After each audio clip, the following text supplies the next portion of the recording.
బావా ఏం చేస్తున్నావు అక్కడ కూర్చొని? ఏం లేదే, కాలేజ్కి వెళ్ళాలి, నా బైక్ మీట్ ఇంకా ఫోన్ చేస్తాలని చెప్పేసి చూస్తున్నా. అవసరమా బావా ఇప్పుడు కాలేజ్కి వెళ్ళడం? నాకు ఇంట్లో బోర్ కొడుతుంది.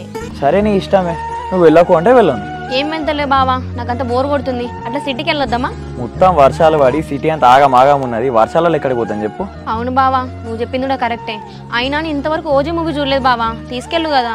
పవన్ కళ్యాణ్ సినిమా అన్నాక తీసుకోపోకుండా ఉంటానే, వదినా కూడా ఇస్తుందేమో అడుగు. ఓకే బావా.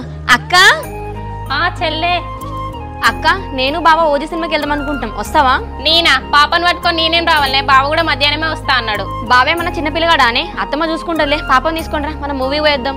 నాకు కుదరదే చెల్లే, నువ్వు కార్తీక్ వెళ్ళి రాపోండి. బావా 2 minutes లోపలికి వెళ్ళి హెయిర్ స్టైల్ సెట్ చేసుకొని వస్తా. సరేనే, తొందరరా, మార్నింగ్ షోకి వెళ్దాం. ఏంది కార్తీక్ ఇంకా రావట్లే, ఫోన్ చేద్దాం. అరే కావ్య ఫోన్ చేస్తుందండి. హలో కావ్య. హలో కార్తీక్, నేను ఇక్కడ బస్ స్టాండ్ లో ఉన్నా, ఏంది ఇంకా రావట్లే? అబ్బా నేను చెప్పడం మర్చిపోయినా కావ్య, నేను కాలేజ్ రావట్లేదు, మూవీకి వెళ్తున్నా.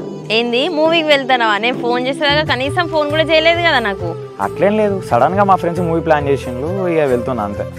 సర్లే బాబు, ఎంజాయ్ చేయి. బస్ స్టాండ్కి వస్తేనే గుర్తుకుంటాం, నార్మల్ టైంలో మేమెందుకు గుర్తుకుంటాం నీకు? అట్లేం లేదు కావ్య, చెప్పినా కదా ఆల్ ఆఫ్ సడన్ ప్లాన్ అని, ఇక ఫ్రెండ్స్ పోదామంటే పోకుండా ఏం చేస్తాయి చెప్పు. సర్లే బాయ్. Hello hello Kavya. బావా వెళ్దామా? వెళ్దాం రావే.